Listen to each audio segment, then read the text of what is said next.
All right, guys, let's check out this Venturo. Now, we're going to get a lot of glare and reflection on this just because of the sapphire crystal, the way it's domed, and, of course, the polished bits on the case.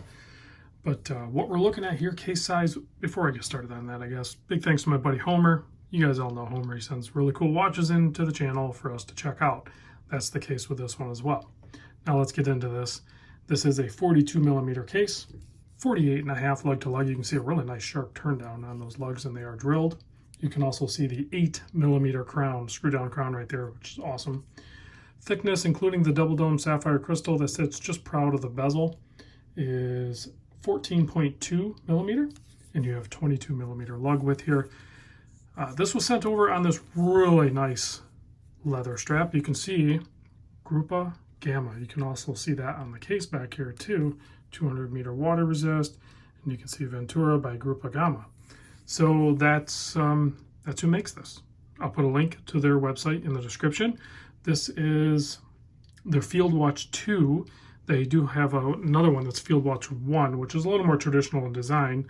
I don't even know what that one actually is a homage to. This is actually a homage to the Rolex Oyster Army reference 3139 from long ago, even though it kind of, it looks kind of Panerai-ish to me, but apparently it's a reference to 3139. I don't know the history of all of these main brands or what the models look like from the past. I just know that this one is cool looking. So I really like the overall design on this. This one has the gray sunburst dial on it with a tan color print for the indices, which is kind of like a California dial, but it's, Arabics all the way around. It doesn't switch to Roman. So I don't know what that's called, but I like it. And then they're outlined in white with all the other white prints. So you basically have that 3-tone colorway, which I'm a big fan of. So you have that tan, the gray, and then the white. Now on the handset, if you look at that, those are actually kind of like a goldish colored, almost like a rough rose gold looking color. And then they're also filled with that patina type Loom. So just a fantastic looking dial, and print is super clean and crisp. And if you look, that seconds hand is so long, and the way that sapphire crystal is done, it looks like it basically disappears off into the watch case almost. It's really far out there, and it has really cool light play. So you can see really nice brushing on the top, followed by a nice polished all the way around on top of the lugs, and then really nice brushing on the side. There's the closer look at that oversized crown, and then check out that case back. Now you would think that would be rough, but that's actually, it's pretty trippy when you look at it like that. It's pretty crazy 3D looking. It's actually really smooth, but yet adds maybe a slight amount of traction on your wrist so it doesn't walk all over the place, but it's not aggressive at all. So very, very good looking watch. Let me pop this on my wrist real quick so you can see what it looks like on my 7¼ inch wrist.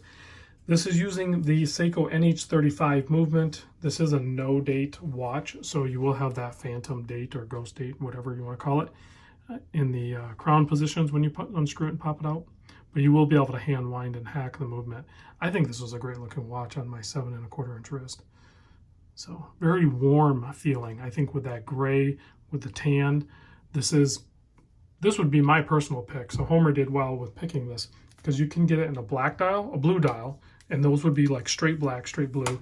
And then they also offer a black sunburst and a blue sunburst. And then of course they offer this gray sunburst. So you have 5 different options right there. And all of them, as far as I can tell, are only $330, which I think is a crazy good deal from the brand. So honestly, I don't know why I haven't had more of these on the channel. It seems like a very good value proposition. All right, guys, there's the look, the wrist shot, the information, and let's check out the Loom. I did check it a little bit earlier. It has a really nice green Loom to it and super legible. The only thing that's not loomed on this, essentially, it would be any portion of the seconds hand. Maybe the tip or the lollipop would have been kind of cool to loom, but it's not necessary when you have the legibility that you do with the syringe hands and then the oversized printed on indices. So very well done. Thanks, Homer, again for sending this in. I'll catch you guys on the next vid.